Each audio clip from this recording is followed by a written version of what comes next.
Welcome to my channel the daily beat. So আজ ভাইফোঁটা প্রত্যেকটা বাঙালি ছেলে মেয়েদের কাছে এবং প্রত্যেকটি বাঙালি ভাই বোনদের কাছে আজকের দিনটা খুবই স্পেশাল এবং আনন্দ।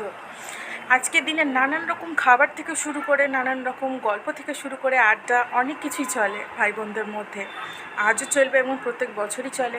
সো আজকের এই স্পেশাল দিনটাতে আমি আমার নতুন ভিডিও তোমাদের সামনে তুলে ধরতে চলেছি। জানি না কতটা ভালো হবে, কতটা খারাপ হবে, কতটা তোমাদের ভালো লাগবে, কতটা তোমাদের মন্দ লাগবে।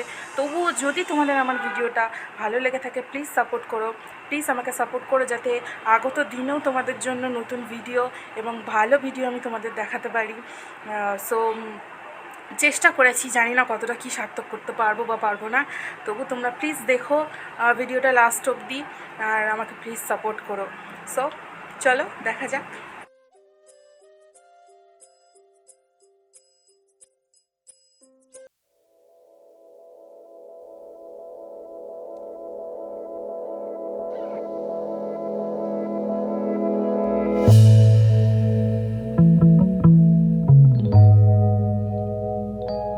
ঠিক আছে,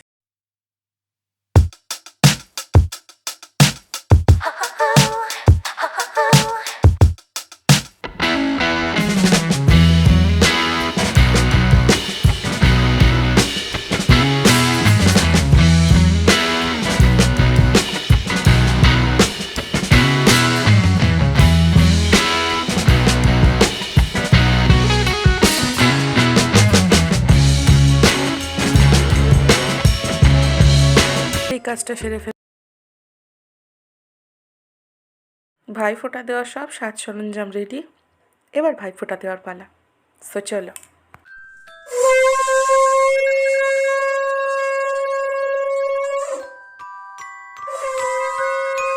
চন্দনের ফোঁটা থেকে শুরু করে দইয়ের ফোঁটা, ধান দুপা দিয়ে আশীর্বাদ থেকে শুরু করে আগুনের তাপ দিয়ে সুস্থতা চাওয়া ভগবানের কাছে।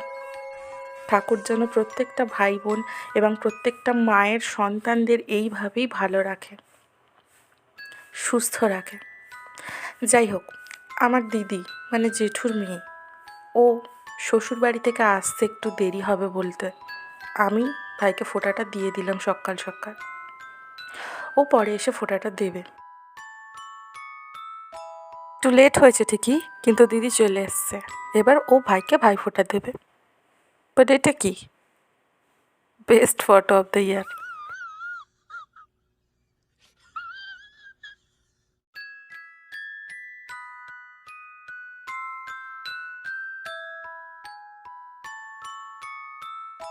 ছোট ছোট দুই ভাই বোনেরও কত আনন্দের দিন আজকে, তাই না? ছোট তো কি, ভাই ফোঁটা তো আমি নেবই।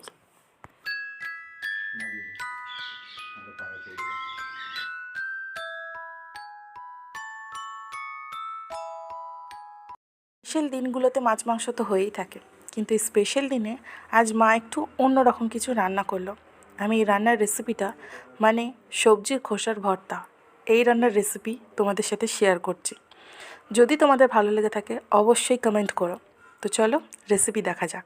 তো এই সবজির খোসার ভর্তা করতে গেলে আমাদের যে ইনগ্রিডিয়েন্টসগুলো দরকার সেগুলো হলো পেঁয়াজ, কালো জিরে, শুকনো লঙ্কা, কাঁচা লঙ্কা, এর সাথে রসুন বাটা, আর লাগবে ঝিঙের খোসা, আলুর খোসা ও বিটের খোসা। এখানে তোমরা ঝিঙে আলুর সাথে বিটের খোসার সাথে আরও অন্য কোনো সবজির খোসাও অ্যাড করতে পারো, যেটা তোমাদের ইচ্ছা। ফার্স্ট আমরা কড়াইতে তেল দেব, এরপর কালো জিরে দেব, তারপর কাঁচা লঙ্কা, এবার আস্তে আস্তে পেঁয়াজটা ছেড়ে দেবো আমরা কড়াইতে।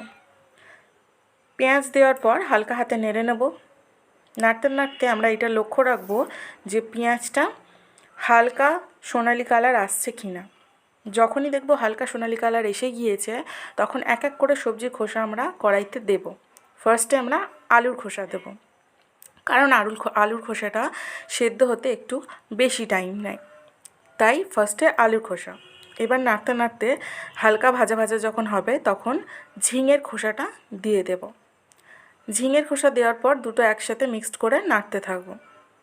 নাড়তে নাড়তে আস্তে আস্তে এপিট ওপিট করতে করতে যখন দেখবো হালকা হালকা ভাজা ভাজা হয়ে গিয়েছে, তখন বাকি বিটের খোসাটা আমরা কড়াইতে দিয়ে দেব। এরপর তিনটি একসাথে নাড়তে থাকবো।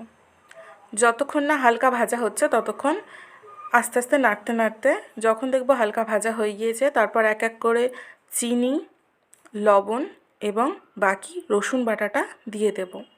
এবার সবগুলোকে একসাথে মিক্সড করতে থাকবো কড়াইতে। হালকা হালকা মাখো মাখো যতক্ষণ না হবে নাড়তে থাকবো। এরপর যখন হালকা মাখো মাখো হয়ে যাবে তখন এটিকে চাপা দেব জাস্ট 5 মিনিট। 5 মিনিট পর ঢাকনাটা খুলে দেখব আলুর, ঝিঙে এবং বিটের খোসা হালকা হালকা সেদ্ধ হয়েছে কিনা। যদি দেখো সেদ্ধ হয়ে গিয়েছে তবে এটাকে মিক্সিতে দিতে হবে। এই মিক্সি নেই, মিক্সি ছাড়াও তোমরা শিলনোড়াতে সবজি মাখাটা বেটে নিতে পারো। ব্যাস রেডি আমাদের সবজির খোসার ভর্তা। Thank you so much guys আমার ভিডিওটা দেখার জন্য। আর যদি আমার ভিডিওটা তোমাদের ভালো লেগে থাকে তাহলে অবশ্যই লাইক দিও। যদি কিছু আমাকে সাজেস্ট করতে চাও তাহলে অবশ্যই আমাকে কমেন্ট করো, আমি নিশ্চয়ই দেখব। সো এই ছিল আজকের ভিডিও, দেখা হচ্ছে নেক্সট ভিডিওয়। টাটা।